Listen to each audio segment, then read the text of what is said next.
Assalamualaikum warahmatullahi wabarakatuh. Bismillah, alhamdulillah, wassalatu wassalamu ala rasulillah Sayyidina wa maulana Muhammadin ibn Abdillah wa ala alihi wa ashabihi wa mawalah wa la hawla wa la quwwata illa billah, amma ba'du. Para jemaah yang dirahmati oleh Allah subhanahu wa ta'ala, kita jumpa lagi di kesempatan ini tetap dalam keadaan iman, dalam keadaan sehat dengan anugerah yang Allah berikan kepada kita. Karenanya patut kita syukuri sebagai bagian dari apa yang seharusnya kita lakukan di hadapan Allah Subhanahu wa taala. Salawat ma'assalam juga tak lupa kita aturkan keharibaan junjungan kita Nabi Agung, beliau Rasulullah Muhammad sallallahu alaihi wasallam. Mudah-mudahan kelak di akhirat kita masih tetap diakui menjadi umatnya dan akan mendapatkan syafaat darinya. Amin ya rabbal alamin. Para jamaah rahimakumullah, pada episode sebelumnya saya telah sampaikan satu nasihat yang disampaikan oleh Syekh Hasan Al-Basri terkait dengan hal-hal yang bisa merusak hati kita, perkara-perkara yang bisa merusak hati manusia. Beliau katakan, inna fasadal qulub an sittati asya, sesungguhnya rusaknya hati itu disebabkan karena 6 perkara, dan 6 perkara ini 2 hal sudah saya sampaikan, dan poin yang ketiga masih sebagian. Sekedar review, pertama beliau katakan awwaluha yudnibuna biraja'it taubah. Rusaknya hati itu disebabkan karena seseorang itu melakukan perbuatan dosa dengan berharap rahmat, dengan berharap taubat. Yang kedua, wa ya'lamuna al-ilma wa la ya'malun. Mengetahui ilmu, memiliki ilmu, tetapi dia tidak mau mengamalkan ilmu yang dia miliki. Kemudian yang ketiga, wa idza amilu la yukhlisun, dan ketika dia melakukan amal, melakukan perbuatan, melakukan amal-amal soleh, dia lakukan dengan tidak ikhlas. Ini akan merusak hati, bahkan lebih dari itu. Akibat dari amal yang dilakukan dengan tidak ikhlas itu karena keinginan-keinginan untuk memiliki atau mendapatkan sesuatu di luar Allah, di luar ridhonya Allah Subhanahu wa ta'ala, maka saat apa yang dia niatkan dalam melakukan amal soleh itu ternyata tidak tercapai, paling tidak hati akan merasa kecewa. Hati ini loro, nelongso, tak belani sembayang dalu saben bengi kok yo ngene wae, ora enek oleh babar blas. Lah iki. Hati-hati. Dampak berikutnya kemudian mudah putus asa, dia akan berhenti. Padha-padha nglakoni nek hasil ngene tok wis gak wae. Bahaya itu. Bahaya. Dan juga tidak kalah pentingnya, amal yang dilakukan dengan tidak ikhlas itu, dia tidak akan pernah mendapatkan rasa nikmat dari amal soleh itu sendiri. Tidak mendapatkan kenikmatan di dalam beramal. Nah, amal-amal yang semacam ini di hadapan Allah Subhanahu wa ta'ala sama sekali tidak berharga, tidak ada nilainya. Tidak ada nilainya sama sekali di hadapan Allah Subhanahu wa ta'ala.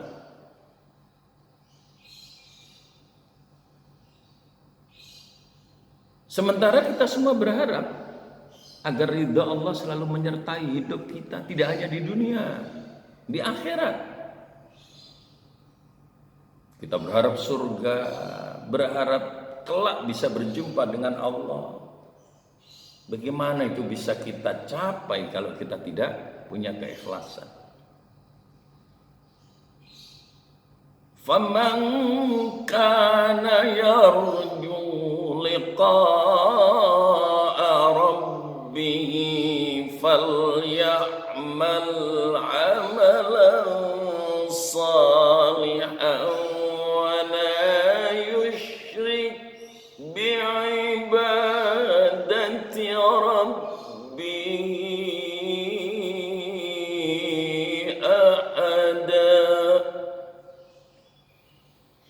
Allah ingatkan kepada kita, maka barang siapa yang kelak ingin berjumpa dengan Allah,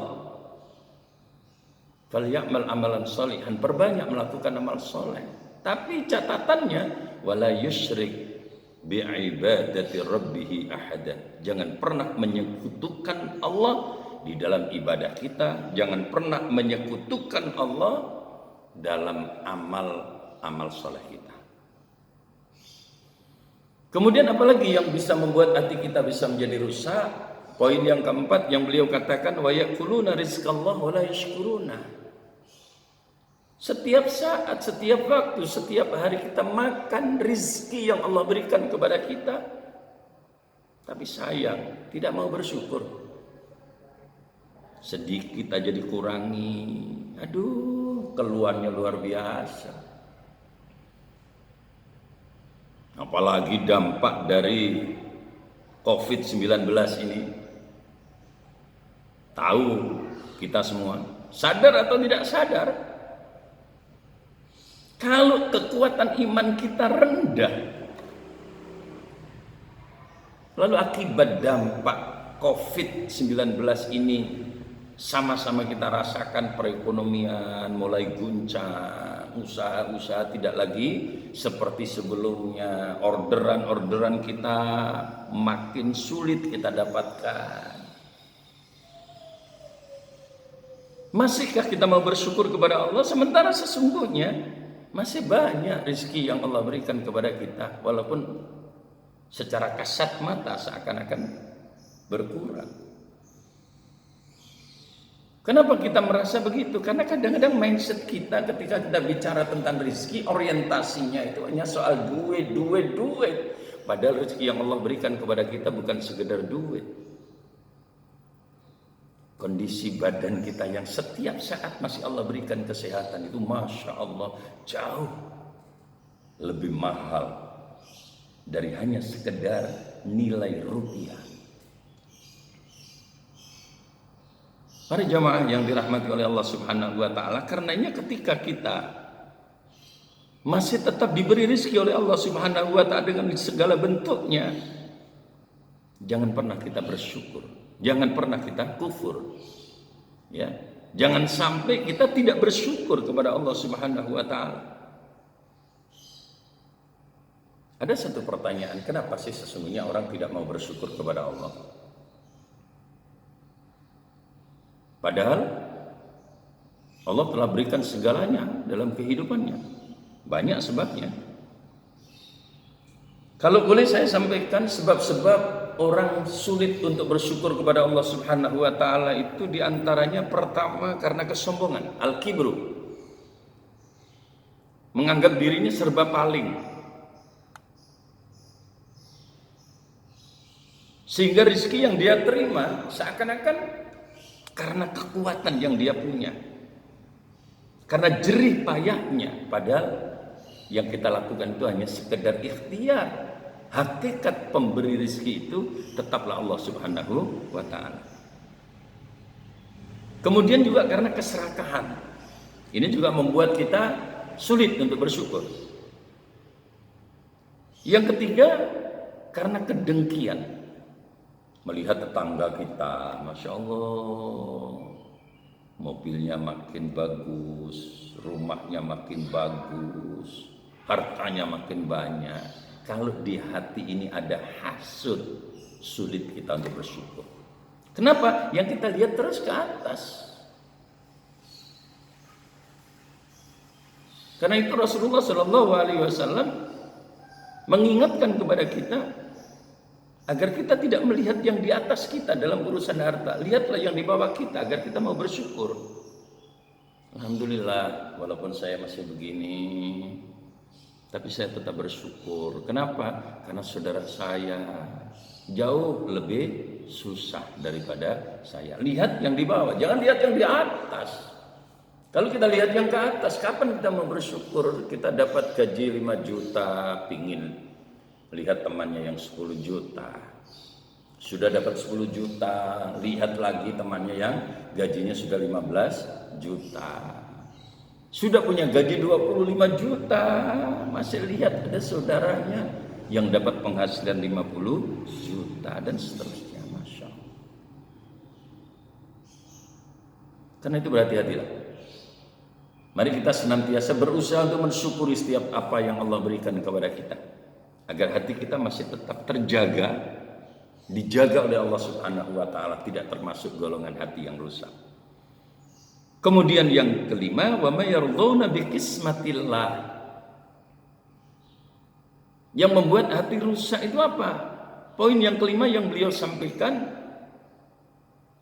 wa may yarduna bi qismatillah. Tidak ridha terhadap pemberian Allah Subhanahu wa Ta'ala. Pada episode sebelumnya saya pernah sampaikan sudah, indikator orang yang beriman itu apa? Indikator orang yang beriman, tanda orang yang beriman itu salah satunya wa narda bil qada, ridha terhadap qada dan qadarnya Allah Subhanahu wa Ta'ala, ridha terhadap setiap pemberian Allah Subhanahu wa Ta'ala. Apa yang dalam pandangan kita baik, belum tentu itu sesungguhnya baik.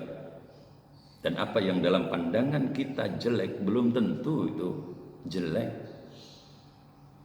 Asa an takrahu syai'an wa huwa khairul lakum wa asa an tuhibbu syai'an wa huwa syarrul lakum wallahu ya'lam wa antum la ta'lamun.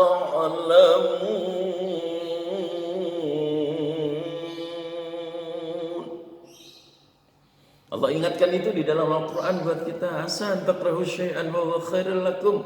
Boleh jadi apa yang kamu benci itu justru adalah kebaikan buat kamu.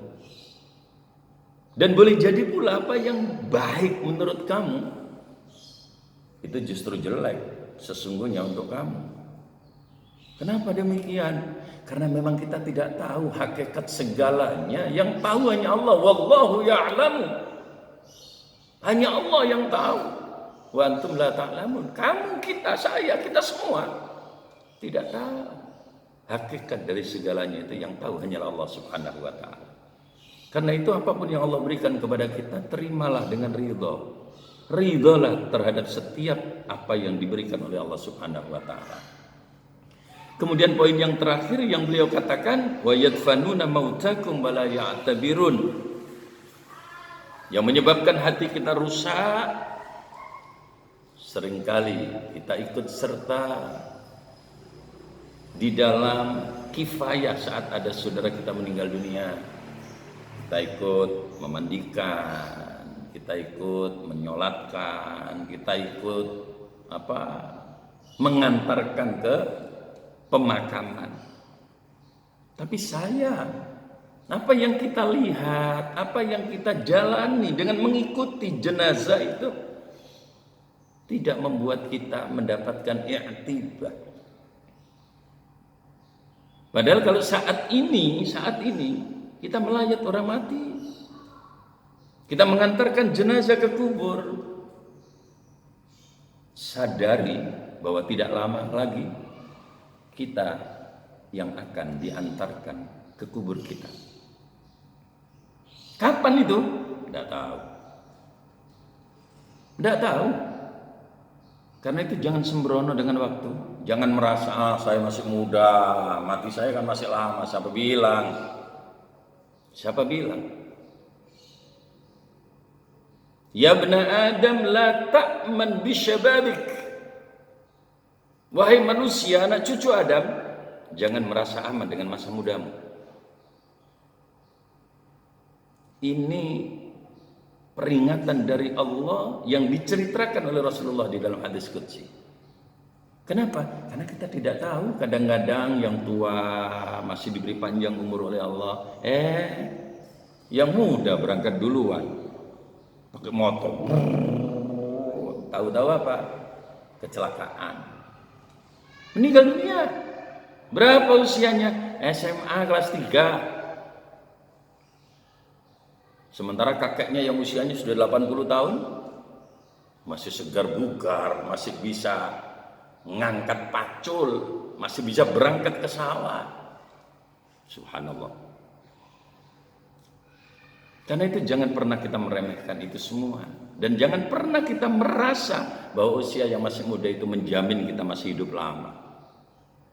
Justru setiap saat kita ketemu dengan kematian tetangga kita, kematian saudara kita, kematian orang lain, jadikan itu sebagai iktibar. Saat ini saya merawat jenazah, besok boleh jadi saya yang akan dirawat oleh saudara saya.